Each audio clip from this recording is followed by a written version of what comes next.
hope that you all enjoyed your time with our incredible innovators discussing all the things over lunch. I am thrilled to introduce our next panel called Leading the Movement, and our moderator for this one is going to be Adin. So Adin, well, I'm going to welcome you on, and you'll be able to take over from here. So welcome. Absolutely. Thank you so much, Kate. All right, so I will be moderating the panel Leading the Movement. Youth health and safety in the digital world is a forthcoming and challenging social impact issue to stand out and stand up sometimes against opposition, and to continue to show up for your community takes gumption and grit. Hear how four leaders are taking on this challenge for the betterment of mental health and for their generation. All right, so I am joined today by Hannah Griswold, Macy Lee, Joseph Sexton, and Elaina Drake. Welcome, everybody. So excited to have you here today. All right, so I thought that it would be great if we could just kick off with a few introductions. I can go first. My name is Adin Helfand. I am a freshman at the University of Pennsylvania. I've been working with Lookup for 2 years as their Youth Leadership Council chair. And this year I'm actually a social innovator, and I'm one of the co-founders of a project called Safe with We, where we have been using mental health curricula to help teach California high schoolers how to improve their relationship with social media and their own mental health. So yeah, kicking it over to Hannah, would you like to introduce yourself? Yes, it is such an honor to be here. I'm Hannah Griswold. My pronouns are she, her. I'm from San Diego, so anyone from SoCal knows that we have a lot of mental health to address, like in the area and, of course, across the country. I'm a sophomore at Stanford, majoring in political science, and I'm the co-founder of SWARE, which is a Student Wellness Education and Resources Committee for San Diego Unified School District. We represent 16 high schools in the area and 120,000 students' best mental health interests. So I'm excited to talk a little bit about that today. Awesome. Thank you so much for introducing yourself, Macy. Everyone, my name is Macy. I'm a non-binary writer and photographer, basically a journalist from California. I'm from the Bay Area. And I recently graduated as a psych major in the University of California. So I'm really excited to be here. As you can tell, also, I'm very on the go, so I hope that you don't mind. I'm currently tuning in from my phone. Right now, I'm being trained as a journalist under some mentors at the New York Times and the Wall Street Journal.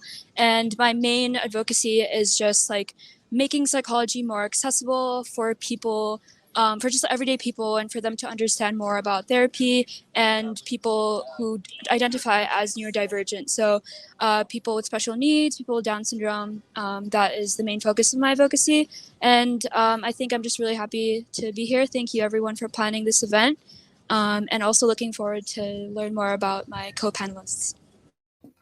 Awesome. That sounds so cool. And great to finally meet you. Elaina, would you like to introduce yourself next? Yes, my name's Elaina Drake. I use she, her pronouns, and I'm from Minneapolis, Minnesota. I'm currently a junior at Hamline University, and I'm interning at Live More, Screen Less, which is a nonprofit organization that works on the digital well-being of young people, opening that discussion and just bettering others. And my main focus is showcasing young people's stories with their experience with digital media, whether that be negative or positive. Just continuing that conversation. Fantastic. And last but obviously not least, Joseph. Thanks, Adin. Yeah, I echo what everyone else was saying, that I'm super excited for today's event. My name is Joseph. I use he, him pronouns, and I'm a senior undergraduate at Vanderbilt University in Nashville, Tennessee.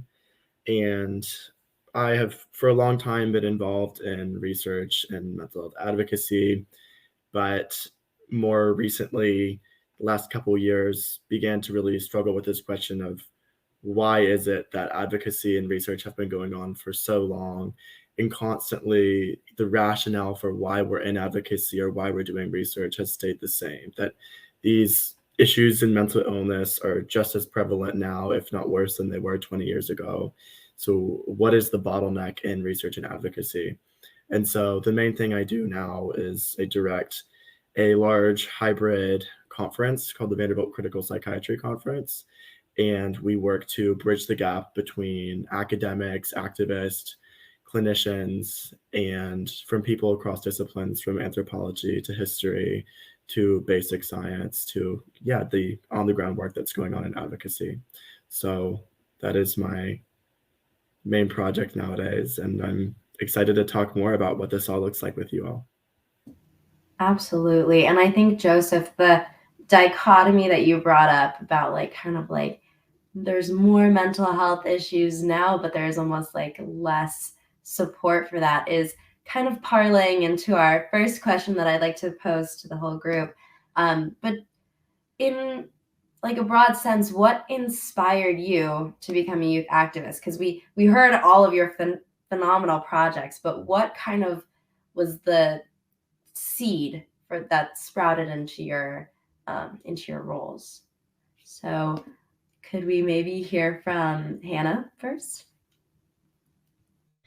Yeah, so I have just seen among my peers how my friends have struggled. I felt the burden of being a lot of my friends' therapists at 12, 13 years old. The burden of protecting their lives, and that's a lot for a kid to carry. And even though that sounds pretty extreme, I think it's an experience that a lot of kids actually share, that we don't talk about until someone mentions it. And then we're all like, yeah, actually, we did deal with that. And we didn't feel like there were any trusted adults at our school for us to talk to. No one talked about mental health to us. And so we didn't feel comfortable bringing the subject up. So I was kind of confused because it's we put all this emphasis on physical education. You have kids running around a track every single day, and you're doing this for their physical health, but no one's talking about mental health. And so I think that California should have a mental health requirement. I'm working on bringing that up, but it's a long process. We've been working in San Diego Unified School District to start off as a pilot program, but it's always a struggle to get it all the way up to the state level, in my opinion. And that's what SWIR has been doing, though, really, is in San Diego Unified School District, making sure that we have a mental health curriculum, and we're making really great progress. So I'm super excited about that.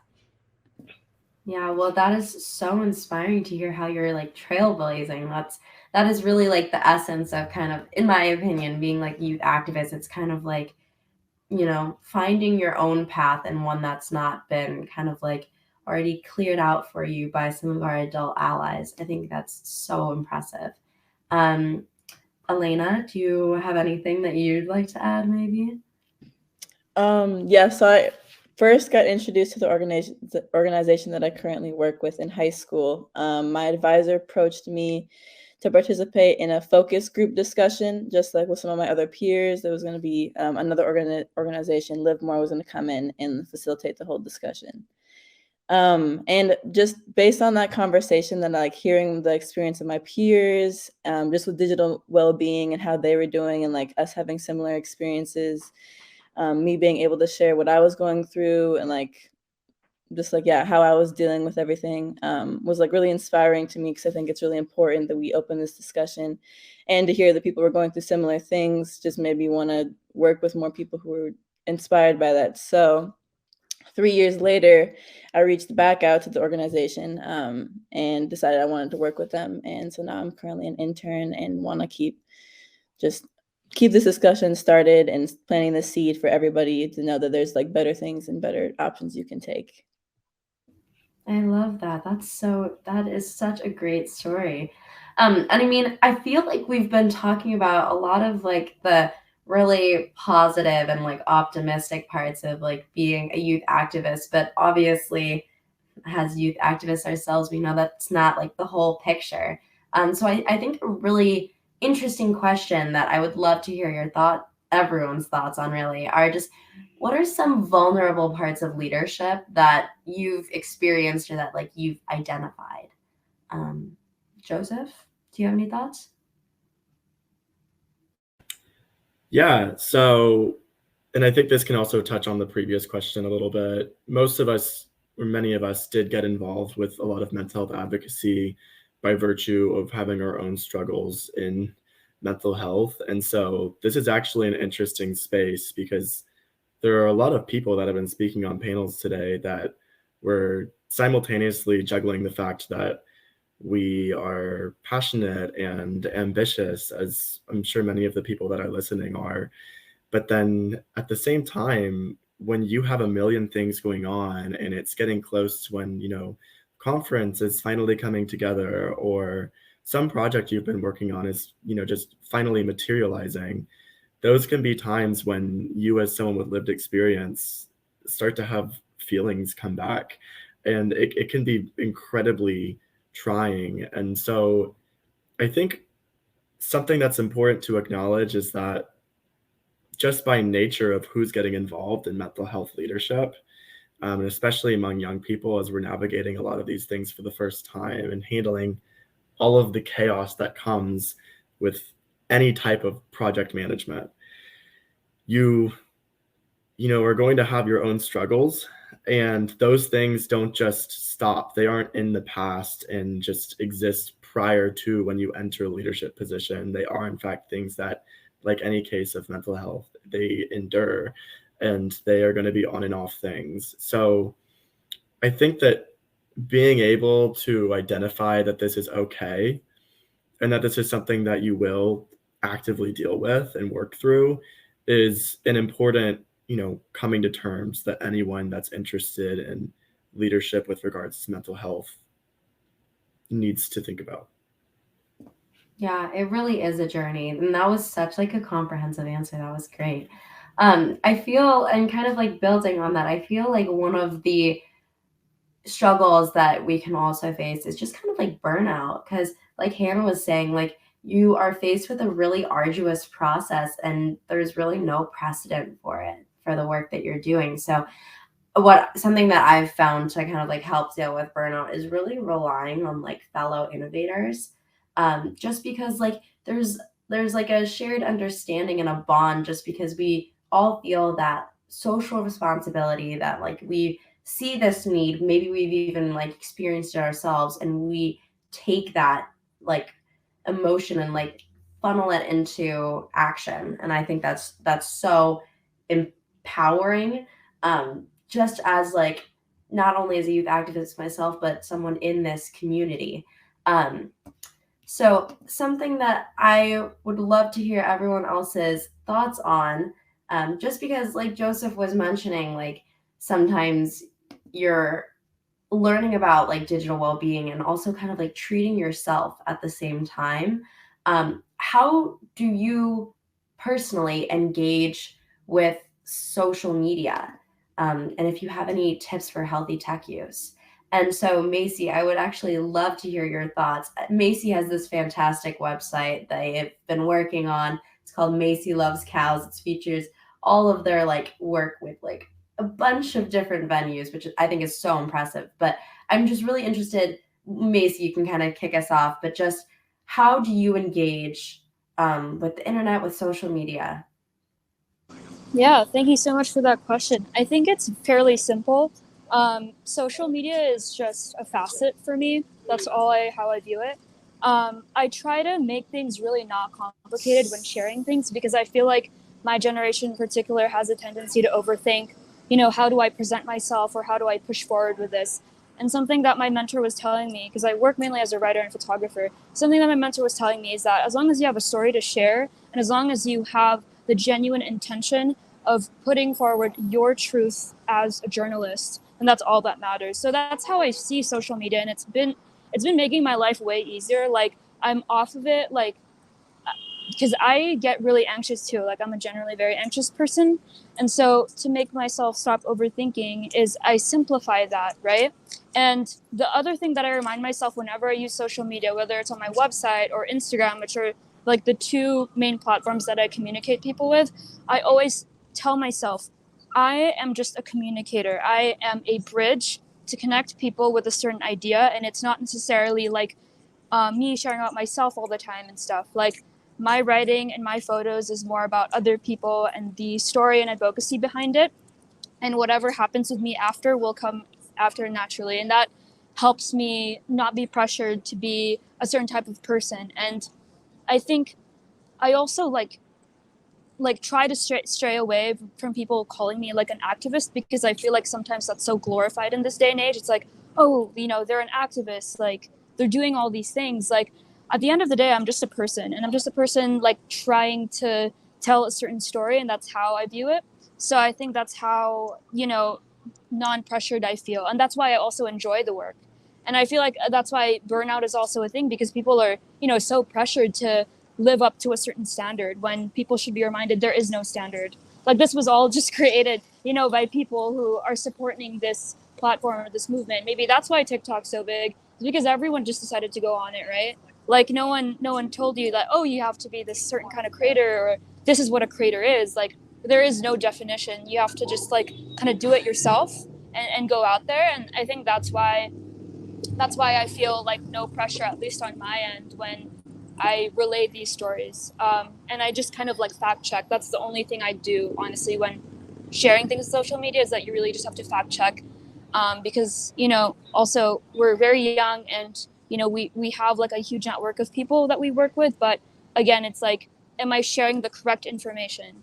Am I sharing something that is genuinely meant or needed to be heard right now? So as long as you ask yourself that questions and they all like add up, then that's kind of all that matters. And like the rest is up to when you share it, you know, like you just have to give it time. So yeah, I think hope that made sense. That's kind of my take on like burnout and stuff. Yeah, well, I think you just kind of like turned our whole discussion on its ear. That was so cool. And I think I actually really appreciate that you brought up how like being an activist is kind of like putting us almost on like on a pedestal, when we're like really just like everyday kids that just kind of saw an issue and just wanted to be a part of it. I think for me, my interpretation of activism, like it's always been kind of like the root word, like active. There's an approach that you can take to social media where you say, you know, it's bad, so completely excise it from your life. But the thing is that's not feasible, especially in this day and age, especially when people ask for your LinkedIn as well as your Instagram when they're trying to build their network. And so I feel like the fact that we can still kind of like use this tool that has been, you know, labeled as dangerous and kind of like wield it for good, I think that that's powerful. And that's why I would almost say I'm proud to call myself an activist, but I completely understand and really appreciate your points that you brought up, Macy.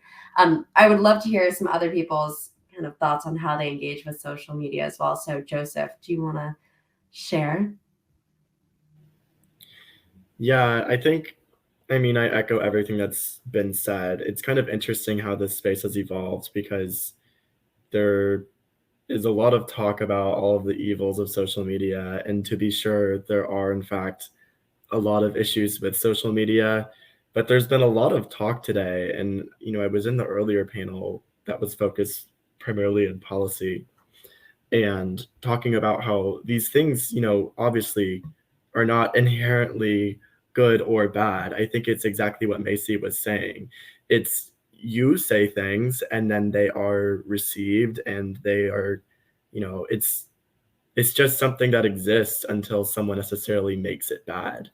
And so I think it's interesting when we're thinking about how these things exist more structurally, and then moving into conversations about like, how do we actually mold social media to be as effective as possible? A lot of it is up to you as an individual to be, you know, and I think this is what you were getting at, Adin, in terms of an active use of social media rather than passive use where you're kind of just mindlessly scrolling, but rather, you know, yes, being active in terms of what you're consuming and what you're using social media for. And then secondly, especially when you talk about movement building, fact of the matter is that movements no longer exist without social media. And that's not a sad thing that, oh, this can't happen. It's actually an empowering thing, because now you can be anywhere and you can promote any movement. You can interact and find new things that you never knew existed. And I think it's interesting. I've done so much advocacy work that's more academically oriented, but it wasn't until I made some TikTok like 2 months ago that was just kind of making these traditionally more fringe academic topics and psychology and clinical work more accessible to a broad population. That, and you put it to a catchy song and you make it have this little hook. You take this algorithm that has basically been designed to co-opt you as a user, and you can just co-opt it right back. Take the algorithm and just use it to strike back at the people that are trying to take advantage of you. And so there's actually a lot of really cool stuff you can do in terms of how you're interacting with digital media that make it, in fact, pretty exciting. So I'm excited to see how I'm going to continue engaging it. But for now, I think the main thing is just being active about how you are using it, and, having some sort of regulated use so that it's not passive scrolling in this bottomless bowl that is your Instagram feed. That right there is why I call it activism. That was absolutely beautiful. So I would actually love it if we could take some time to maybe address like some misconceptions that people might have about being a youth leader in the digital well-being movement that we want to just like clarify. Like, Hannah, would you be willing to maybe touch on this? Yeah, I mean, there are a lot of misconceptions. I would say, like, one of the biggest ones is that social media is always a bad thing. And like Joseph said, like, I have been working with a lot of youth on our activism. Most of the activists I work with are youth. And so it's a very interesting issue when social media is such a big part of our lives for adults to say, oh, well, maybe it's just social media like causing this like depression and loneliness and anxiety that students are feeling. And I think that's super invalidating for a lot of kids because their feelings are real, the way they're feeling is real. And for adults to kind of come at it and say, oh, like it's kind of your fault because you're using this social media is super invalidating and causes students to like shut down immediately. So I was working with Mending Matters. It's a mental health nonprofit in San Diego, working on developing curriculum. And it's where like adult like professionals in the mental health field like come in and will speak to students, especially about social media. And we had to figure out a way to talk to students about social media without it sounding like a lecture from their parents. And so like Joseph was talking about, I introduced this idea to them of passive versus active social media use. And it was really like transformative in getting students to respond to talking about social media and how it's so important to building a community and being involved in communities rather than like the passive scrolling is where we saw like a big turnaround in students reacting to what we were trying to tell them about instead of shutting down. So I would say that's probably like the biggest misconception is that social media use is driving mental health. And I would say mental health has always existed. And yes, it can exacerbate it, but we need to figure out how to work together with social media so that we can continue to be activists, but also, protect ourselves. Okay, perfect. So I think we should have a poll that is live now, just kind of like cumulative of everything that we've discussed so far. The poll question is, what do you think are the biggest obstacles to getting involved with mental health advocacy? Lack of mentors, not enough time, feeling unqualified, or other. And if you are saying other, please put your reason in the comments. But I feel like everything that we've kind of talked about today is sharing like some of our own obstacles that we've experienced, ways that we've kind of gotten around them. I think that it would be really great to just kind of like hear what all of the attendees are thinking as well. And in the meantime, while the votes come in, we can discuss the results later. I think it would be really great if we could kind of get a little bit more abstract, maybe a little more predictive in this next question. But, this can be, anyone can kind of jump into this, but if you could almost solve digital addiction, maybe make tech more ethical, how would you go about it? And anyone can answer this one.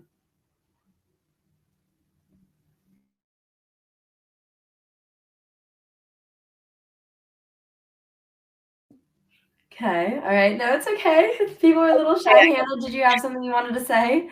Yeah, I would just say that like figuring out ways to reduce that passive scrolling. So I know like Snapchat has a section where you can just view shows instead of like texting your friends. And I would make an option where kids can actually like disable that part. So like you can't watch news, you can't watch shows, and you can like just contact your friends, just see what your friends are posting, not see what other celebrities or like content creators are creating if kids just want to like interact with their friends. And the same with Instagram.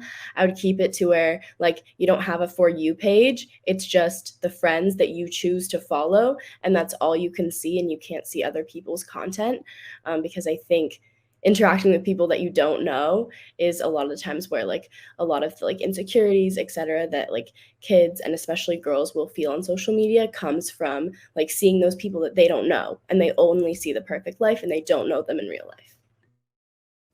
Yeah, I think we just touched on comparison culture right there, but that is actually a really great point. I feel like that deviation from just like being a tool for social connectivity has really resulted from, just the like greed for like the monetization of just these platforms. And that was really a fantastic answer. Does anybody else have any ideas? Yeah, Elaina? I was thinking of sharing like too as when I was talking. I think also this is a more abstract point of view, but I think also in like social media and everything, it's important to remember that like you don't own your ideas, because there are many people who also have the same, not the same, but like a similar experience as you. And for me, ever since I moved to the United States, I think that's been my like main struggle also, is trying to convey, for example, my story as like a non-binary person, because it's very different also to be this identity, and it's really hard too. I get judgment all the time, being a person of color and also like coming in with that story. It's very, and I see like different stories from, white folks who I also identify as non-binary. So I think it's important. And one of my friends who is white and identifies as non-binary was telling me, they wanted to share my story. And I was really surprised when they invited me over, and I was honored, but I was surprised because, I was like, I rarely get chosen for, things just because of who I am. And it sucks, but that's the reality this life it has. And they were telling me like, your story is completely different. Like we may be like the same person, like we have the same gender identity, but at the same time, your experience will always be different because you're brown. And I really, really, those words stuck with me, just because like, that's the way I see my storytelling now. Like whenever I try to use Instagram or whenever I try to publish an article, I try to actively think like who has the same identity but has like a different take on it. Maybe I can invite them over, or maybe I can amplify what they have to say.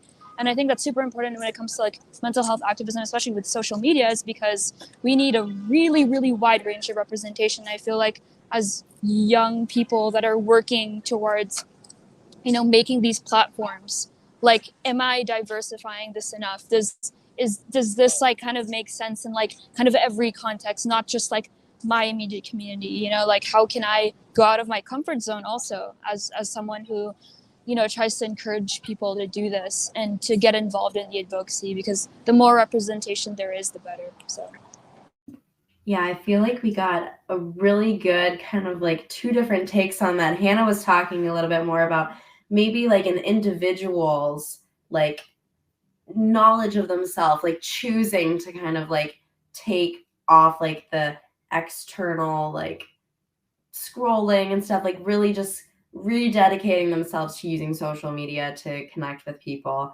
And I see in the comments from Jeffrey, managing notifications and what you are notified for is important. So that's kind of like putting it back on the individual, like a self-responsibility, holding yourself accountable. And then Macy, I think, was talking about how important it is that we don't have like a discriminatory algorithm that like lets really valuable identities and diverse identities kind of get lost, just like in the Matrix.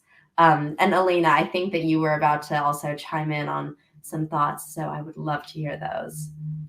Yeah, something that I also think is interesting, just like on ethical boundaries and things within media, is ads. Like recently, I don't know if you remember, like when the recreation of Instagram came about, and like it became much more like shop oriented, and things like that. Because that's almost something like your For You page is designed for you, but also something that you can't control is like the ads and things that you see, or like pop-ups that are going to tell you other messages and things like that. So I think more boundaries should be put into place around that, or like YouTube ads, because these are things, this is a part of your feed, even if you don't want it to, that's still going to impact like your experience and how you view things and yourself.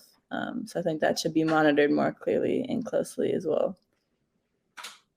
Awesome. And I think I'm just going to pose one last question for the group.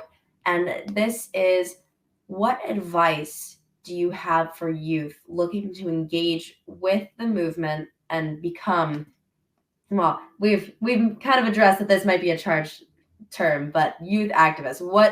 What advice do you have for people who are trying to kind of get involved?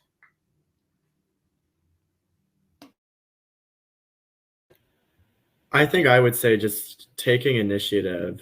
It's actually wild. And this is the beauty, again, of living in an age where everything is pretty digital, is that you don't have to be from any one place or be necessarily in proximity to some powerful people to interface and create something. So it's pretty wild now how I think most of us on this call can identify there are certain cold emails I've sent over the last 5 years that literally changed the trajectory of my entire career in advocacy and in research and just in where I want to go professionally.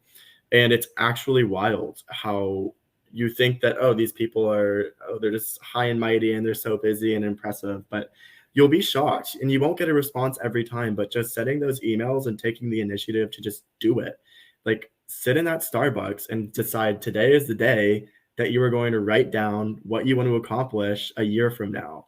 And you can really surprise yourself with what you're able to pull off. So just have faith in yourself and go for it. That is awesome. So we're going to hear a few more people's thoughts on this question, then we can jump into audience Q&A. We have some great questions that some people have been channeling in. Okay, but Hannah, do you have any tips for people seeking to get involved?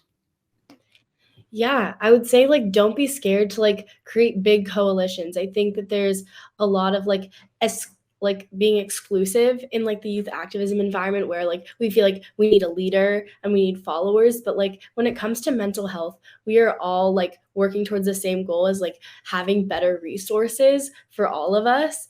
And so to just like not be afraid to include like every single person that you meet that's passionate about mental health in the efforts that you're doing. Like I had a huge coalition of students, like 30 plus students like that I was working with, and like that did not limit like what we were doing at all. It only allowed us to do more. And I think also involving more people allows you to get different perspectives on mental health.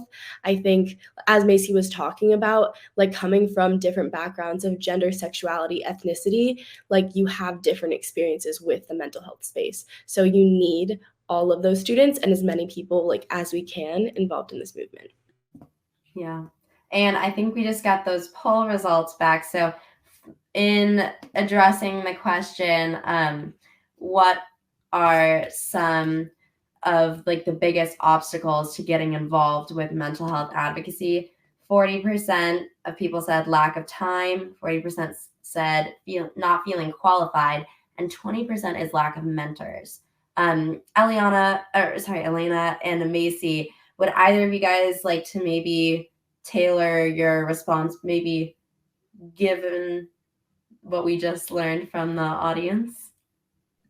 I would say that just based on some of the people saying that it's not feeling qualified and not having not enough time, I think that using the platform of social media as an option to like continue your activism is like really accessible to a lot of people. Just in like anyone posts on TikTok, or most people who are activists who you just see on your For You page or Instagram don't have a lot of qualifications for that either. So it's just like about you, okay, if this is something that you consider to be important and you want to make a decision to participate in this, then yeah, I'd say just go for it and give it a shot. You don't have to have any qualifications or anything. And like also Hannah was saying, like your networks and who you're around, like a lot of people are also really interested in some of the things you are, or like might have a different story that you can tap into. So just communicating with them, building your networks, and just like going for it, I would say. Absolutely. And Macy, closing thoughts before we get into audience questions. Yeah, I mean, what everyone said was really, really insightful. I love what Joseph was saying. Just like sit down at Starbucks, literally just do it. You really won't lose anything, is my experience. And also, like, if you ever feel intimidated, like if you feel like you have some imposter syndrome going on, because that's completely normal. So there's no need to invalidate that. Like you can just like start really slow with like the people that you know. Your friends will know your other people that are involved in this that maybe you want to get into. And one thing I'll say too is that like be very graceful and kind, I'd say, to everyone you meet. Like especially as you go through like networking, because everyone in this world knows each other. Like goddamn, like I just moved here to the East Coast, and it's surprising how many people know some of the people I went to school with and some of my professors like in the West Coast. Like it's crazy. And I literally like get so surprised every time. But that's something beautiful also, is that everyone knows each other. So also like just take it slow. Sorry, I'm like literally on the street right now. But yeah, just take that process slow, do what you need to do, and like really tap into your close friends for support. I think they will give you strength, and like just anyone else you trust. So best of luck to anyone venturing into that. That was awesome. And actually, what you just said about relying on like your network of friends kind of brings us into an audience question from Kathy, who said, after listening to Macy's story and experience, I would like to know where each of you go for immediate support so that you do not feel alone and isolated in this big world. And that includes social media exposure. So I would love if everybody could just give like a 1-sentence response. Macy, I feel like we kind of heard from you. You really tap into that friend network, and I think that's a phenomenal answer. But Hannah, could you maybe answer this? 1 sentence, where do you go for immediate support? Again, like it's my friends, it's my family, and I don't know what I would do without them. That's beautiful. Joseph.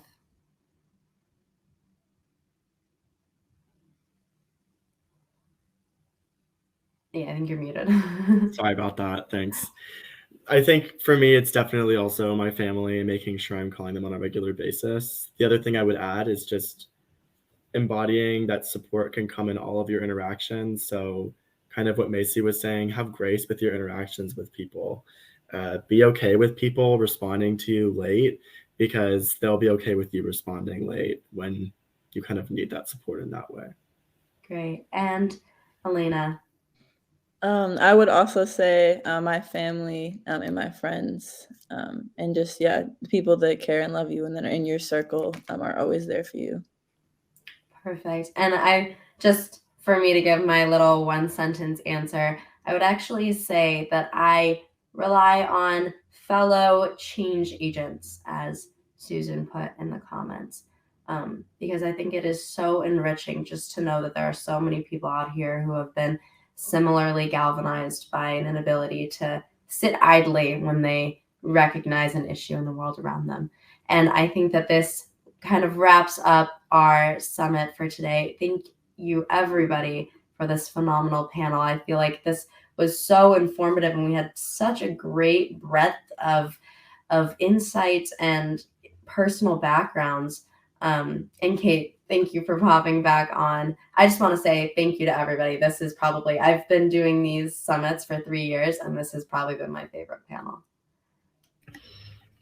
That's so amazing to hear. Thank you, everyone, for just sharing your stories so authentically and transparently. I mean, I think this is the only way that we'll actually get to that change point in life. So, thank you so much. And for also, again, bringing the accountability to us. I'm going to now shift the way I think about activism as like a change maker instead of activism, because it does have a loaded connotation. So, thank you to each and every one of you for being here with us today. And we'll stay in touch. Bye, everyone. Bye. So I'm going to now get ready for the next panel. Just give me 1 second. I'm going to gather everyone together and we'll be right back very shortly. Thanks.